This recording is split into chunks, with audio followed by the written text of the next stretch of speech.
नाग पंचमी और नाग नाग पंचमी और नाग श्रावण मास में पंचमी के दिन नाग पंचमी का त्यौहार आता है।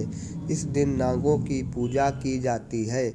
उसे गरुड़ पंचमी भी कहते हैं। इस त्यौहार वाले दिन खेतों में हल चलाना, सब्जी काटना आदि कार्य नहीं किए जाते। इसके पीछे एक कथा है। कहते हैं कि बहुत वर्षों पूर्व किसी गांव में एक किसान रहता था। नाग पंचमी के दिन वह खेत में हल जोतने गया। कुछ देर काम करने के पश्चात वह आराम करने बैठ गया। उसका 8 वर्षीय पुत्र भी वहां आ पहुंचा। दोनों पिता पुत्र बातें करने लगे। किसान ने हल उठाया और काम करने लगा। पुत्र की मीठी और तोतली बातों में वह इस कदर खो गया कि उसे सांप की बाबी भी दिखाई नहीं दी। उसकी लापरवाही के कारण सांप के छोटे छोटे बच्चे हल के नोक से कुचले गए। थोड़ी देर बाद सांप वापस आया तो वह अपने मरे हुए बच्चों को देखकर फुफकारने लगा। पास ही हल पड़ा था।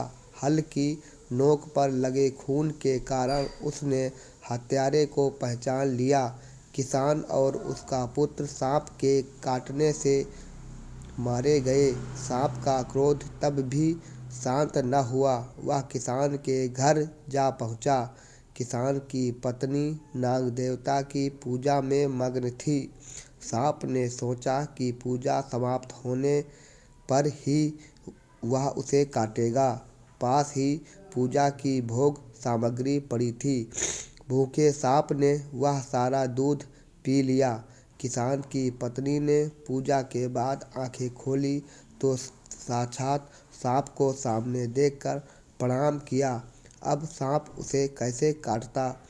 उसने साफ शब्दों में बता दिया कि वह क्रोध में अंधा होकर उसके पति और बच्चे को जान से मार आया है। किसान की पत्नी रो रो कर क्षमा याचना करने लगी। सांप ने मन ही मन सोचा, मेरे बच्चे तो किसान द्वारा गलती से मारे गए हैं, किंतु मैं तो जानबूझकर उन दोनों को मारने का पाप कर आया हूँ।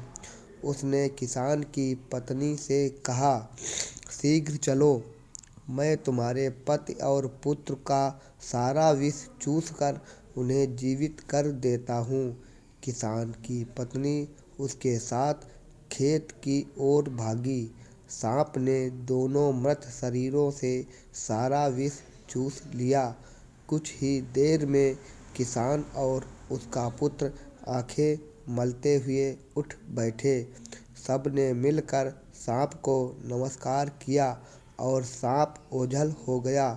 बस तभी से वह प्रथा चली आ रही है। बच्चों, ये लोक कथा हमें संदेश देती है कि जो भी काम करो पूरा ध्यान लगाकर करो।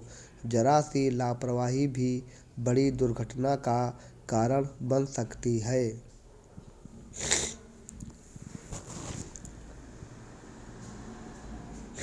विनीत सस ब्लॉग्स में आपका हार्दिक स्वागत है।